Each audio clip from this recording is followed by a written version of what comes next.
Welcome to Lashkar சமையல். Hi friends, நம்ம இன்னைக்கு வெண்டைக்காய் சாதம் எப்படி பண்றதுன்னு பார்க்கலாம். நம்ம இதை பொரியலாவும் யூஸ் பண்ணிக்கலாம், வெண்டைக்காய் சாதமாவும் யூஸ் பண்ணிக்கலாம். 2 in 1 இருக்கும். நம்ம அதுக்கு கொஞ்சமா தேங்காய் சேர்த்துக்கலாம். இப்போ நான் அதில் கொஞ்சமா வேர்க்கடலை சேர்த்துக்கிறேன். உங்களுக்கு வேர்க்கடலை இந்த மாதிரி கரெக்டா, ஏன்னா நமக்கு கரெக்டா எடுக்கிறதுக்கு வராது பிகினர்ஸுக்கு. அதனால நீங்க வறுத்த வேர்க்கடலை முழுக்கடலை கிடைச்சதுன்னா வாங்கி யூஸ் பண்ணிக்கோங்க. இந்த பிறகு கடலை இந்த மாதிரி கொஞ்சம் வெடிக்க ஆரம்பிக்கும்.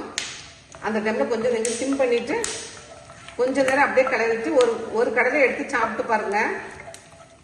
ரொம்ப விட்டிங்கன்னா கருகி போயிடும். கொஞ்சம் இது மட்டும் கொஞ்சம் பார்த்து எடுத்துக்கோங்க. இப்போ நம்ம கடலை நல்லா வறுபட்டுருச்சு, எடுத்துடலாம். இந்த பிறகு இந்த மாதிரி கலர் மாறிடும். நீங்கள் ஒன்று சாப்பிட்டு பார்த்துட்டு எடுத்துக்கோங்க. இப்போ நான் ஒரு 1/4 கிலோ வெண்டைக்காய் இந்த மாதிரி குட்டி குட்டி பீஸாக கட் பண்ணி வச்சுருக்கேன். அதை நம்ம சேர்த்துக்கலாம் அதே எண்ணெயில்.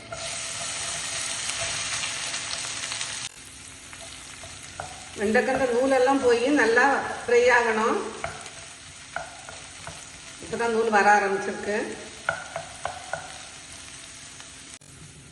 இப்போ பாருங்க, நம்ம வெண்டைக்காய் நல்லா வதங்கிருச்சு. இந்த அளவுக்கு வதங்கணும். நீங்க சாஃப்டா இருந்துச்சுன்னா உங்களுக்கு அந்த ரைஸ் போடும்போது ரொம்ப அதோட சேர்ந்து ரொம்ப மிங்கிளாகி ஒரு மாதிரி சொதன்னு ஆயிரும். இந்த அளவுக்கு நல்லா ட்ரை ஆகணும் பாருங்க. இந்த மொறுமொறுன்னு வரும் பார்த்தீங்களா, அந்த ஸ்டேஜ் வந்துடணும். இந்த ஸ்டேஜ்ல நம்ம கொஞ்சமா இந்த வெண்டைக்காய்க்கு மட்டும் உப்பு சேர்த்துக்கலாம். சேர்த்துட்டு ஒரு 2 நிமிஷம் எடுத்துட்டு நம்ம வெண்டைக்காயை எடுத்துக்கலாம். இப்ப நமக்கு இதுல இருக்க எண்ணெயே போதும். இதுல நம்ம கொஞ்சமா கடுகு சேர்த்துக்கலாம். கடுகு பொரியட்டும். நம்ம கடுகு பொரிஞ்சிருச்சு. ஒரு பிஞ்சு பெருங்காயம் போட்டுக்கலாம். ஒரு பிஞ்சு போட்ட பதம் எல்லாம் நிறைய போட தேவையில்ல. ஒரே ஒரு காஞ்ச மிளகாய் போட்டுக்கலாம். கொஞ்சமா கருவேப்பிலை போட்டுக்கலாம்.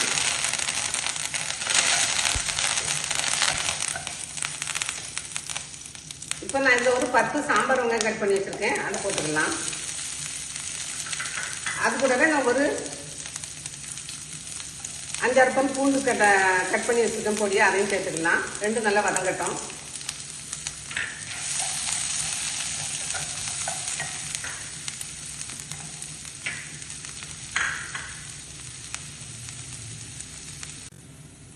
இப்போ வெங்காயம் பூண்டு நல்லா வதங்கிருச்சு, நல்லா வாசனை வந்துருச்சு. வெங்காயம் கூட நல்லா வதங்கிருச்சு. இந்த ஸ்டேஜில் நான் ஒரு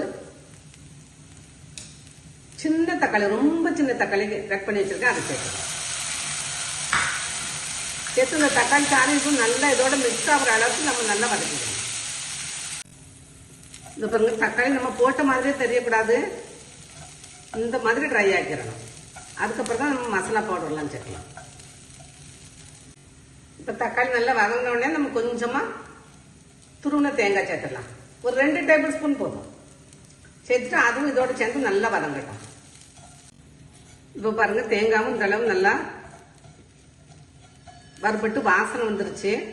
அந்த அளவுக்கு நம்ம தேங்காய் போட்டால் தான் நல்லா இருக்கும். இந்த பாருங்க, இந்த மாதிரி உதிர்ந்துருக்கு பார்த்தீங்களா, இந்த மாதிரி இருக்கணும். நீங்கள் அதுக்கு முன்னாடி போட்டிங்கன்னா ரொம்ப சேர்ந்த மாதிரி ஆயிரும் சாதம். இப்போ நம்ம அடுப்பை சிம் பண்ணிட்டு மிளகாத்தூள் சேர்த்துக்கலாம். உங்க காரத்துக்கு தக்க மிளகாத்தூள் சேர்த்துக்கோங்க. பிறகு ஒரு பிஞ்சு தான் போடணும் கரம் மசாலா. அதே அளவுக்கு சீரகம் போடும்.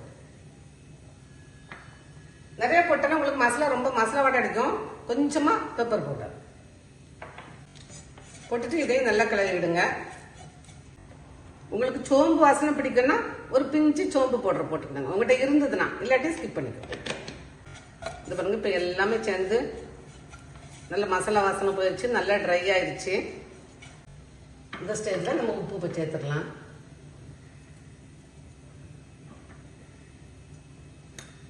வெண்டைக்காயும் சேர்த்துடலாம்.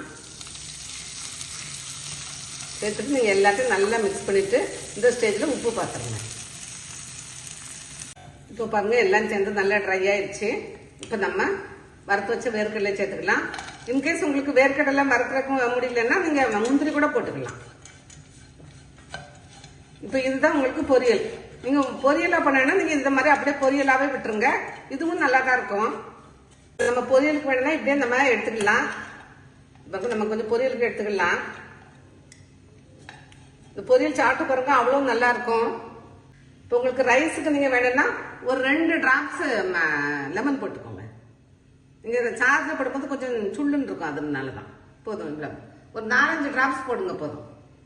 போட்டுட்டு நம்ம ரைஸை போட்டு கிளறிடலாம். நீங்க அந்த உப்பு காரத்துக்கு எந்த அளவு ரைஸ் போட்டா கரெக்டா இருக்குன்னு பார்த்துட்டு போட்டுக்கோங்க. நீங்க கொத்தமல்லியில இது மேல போட தேவையே இருக்காது, இதுவே சூப்பரா இருக்கும். நீங்க உங்களுக்கு பிடிக்கும்னா கொத்தமல்லி போட்டுக்கோங்க. இப்போ நம்ம ரைஸ் பொரியல் 2 ரெடி ஆயிடுச்சு. நீங்க இந்த ரைஸ் கூட நான் இந்த மாதிரி குட்டி மீன் வறுத்து வச்சிருக்கேன். இது வறுத்து வச்சு சாப்பிட்டு பாருங்க, அவ்வளவு நல்லா இருக்கும்.